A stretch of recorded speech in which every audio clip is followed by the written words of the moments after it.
Kegel exercises is one of the most common things I talk to my patients about in the office. So in today's video, we're going to discuss what are Kegel exercises and how to do them correctly, what are the benefits of doing Kegel exercises, and also how to make this a part of your daily routine. So let's get started, one squeeze at a time. Hi everyone, I'm Dr. Nabila Noor, board certified and fellowship trained urogynecologist and a pelvic reconstructive surgeon. Welcome back to the channel. If you're new and you like what you see, don't forget to subscribe and share it with a friend. In this channel, we talk about everything pelvic health and how to take care of it and improve it every day. So let's start with what are Kegel exercises. So Kegel exercises are a specialized kind of pelvic floor exercises that are designed to specifically strengthen your pelvic floor muscles. Now, what are pelvic floor muscles, you ask? Well, pelvic floor muscles essentially are a group of muscles and connective tissue that forms the base of our torso or the base of our body. They help support all our pelvic organs, which could be the uterus, the bladder, the rectum, the intestines. And the reason pelvic floor muscles are so important is because they play a very important role in making sure that your bowels are performing correctly. So things like having a bowel movement and prevent constipation, as well as your bladder function. So making sure you're urinating properly and not having difficulty emptying your bladder, as well as for sexual function. So as you can imagine, if somebody's pelvic floor muscles are not performing correctly, that's when they end up with things like pelvic floor dysfunction, which is what I as a urogynecologist treat. And that's why it's so important for me to talk to my patients about pelvic floor exercises, specifically Kegel exercises. Let's break down how to do the Kegel exercises correctly. Step number one is to identify your pelvic floor muscles. This is easier said than done because your pelvic floor muscles, unlike the muscles in other parts of the body, like your biceps or your rectus or your ab muscles, you don't really see your pelvic floor muscles because they're inside the body. So identifying them can be very difficult. So one of the tricks that I tell my patients to use is that imagine when you're going to the bathroom to urinate, right? You're midstream and you're really trying to squeeze to hold that stream. The muscles that you're engaging to kind of stop that urine flow, so those are your pelvic floor muscles. Similarly, imagine you're about to pass gas and the muscles that you engage to hold and squeeze to prevent that gas from coming out, those are your pelvic floor muscles. So learning how to strengthen those muscles and engaging those muscles and exercising them, that's what doing Kegel exercises correctly is. Step number two is using the proper technique. So I usually tell my patients that Kegel exercises is a three-step process. The first step is contraction, the second step is hold, and then the third step is relaxing. So contraction, hold, and relaxing.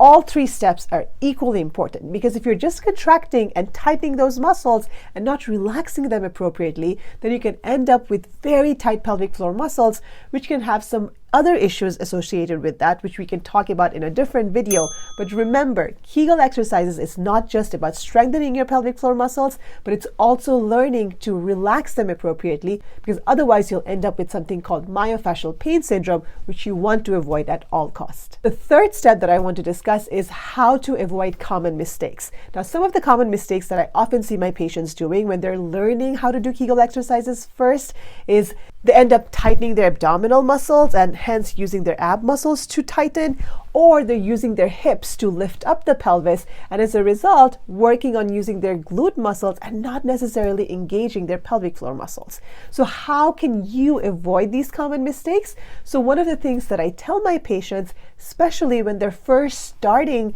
or first learning to do Kegel exercises, is start by laying down on your bed. When you're laying down on your bed, put one hand on your belly so that you can feel whether or not your ab muscles or your belly muscles are tightening when you're doing your Kegels. Because if your abdominal muscles are tightening, then you're not using your pelvic floor muscles and instead using your ab muscles, which you want to avoid. Similarly, always make sure that your hips are on the floor or on the bed. If your hips are elevating or you're ending up doing a bridge position as you're trying to tighten your muscles, then again, that's not a good sign. And similarly, watch out for your legs and your thighs. Make sure you're not tightening your thighs and kind of squeezing your legs together to try to elevate your muscles. If you can see any other body parts moving, then you're not doing the Kegels correctly. Because when you're doing the Kegels, it's all internal. I shouldn't be seeing any of your body parts moving when you're doing the Kegels. It does take time. It does take patience. Don't lose heart. Keep practicing and you will get it. And the final recommendation in doing Kegel exercises correctly is repetition. Repetition, repetition, repetition, just like any other exercises that you're ever told to do, right? Doing your ab exercises one day, you can't get a six-pack ab. Similarly, just doing Kegel exercises here and there, 1 or 2 a day, is not going to make your pelvic floor strong. So usually what I suggest my patients do is do 10 to 15 repetitions 2 to 3 times a day.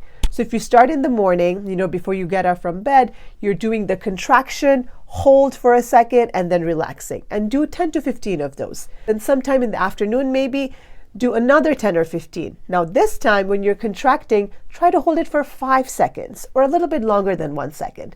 So that's another repetition. And then again at night before going to bed, same thing. Contract, hold maybe for 10 seconds and then relax. So as you can see, you're slowly building up your stamina, you're slowly building up the strength of your pelvic floor muscles. And even though at the beginning it may seem like you're not noticing much improvement, over time, as you start doing them consistently, the repetition, and as your muscles engage and get stronger, you will absolutely notice some improvement of your symptoms, whether it be urinary function or bowel function or with intimacy. So the final part of today's video is some tips to incorporate Kegels into your daily activities. Once you feel comfortable in your Kegels and know that you're doing them correctly, and remember, you're going to first start by doing it laying down, whether it's on your bed or on your floor. Once you know that you're doing them correctly, start doing it whenever you remember. When you're brushing your teeth early in the morning, as you're, stopping at a traffic light, or say if you're watching television and a commercial comes up, or, you're working at your computer and you just want to take a break and quickly engage in a few Kegels, you can literally do it throughout the day as much as you want to. But again, remember, the magic word is repetition and consistency. The final point I want to say is that if you feel that you've given all you have, but it's still not working and you're not really sure if you're doing it correctly, don't be shy to consult a pelvic floor physical therapist or talk to your doctor, or even better, get a referral to see a urogynecologist so that they can talk to you, counsel you, show you whether or not you're doing the Kegel exercises correctly, and guide you accordingly. So to recap the key points from today's video, doing Kegel exercises correctly is very important, and it's a 3-step process: contraction, hold, and relaxation. And all 3 of those steps are equally important. Consistency and repetition is key when doing your Kegel exercises. And also remember, be patient. It takes time, but if done correctly, you will see some amazing results in helping improve your pelvic floor function.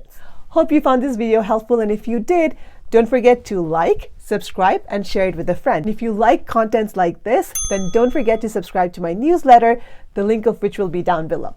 See you next week with yet another useful video about your pelvic health. Bye!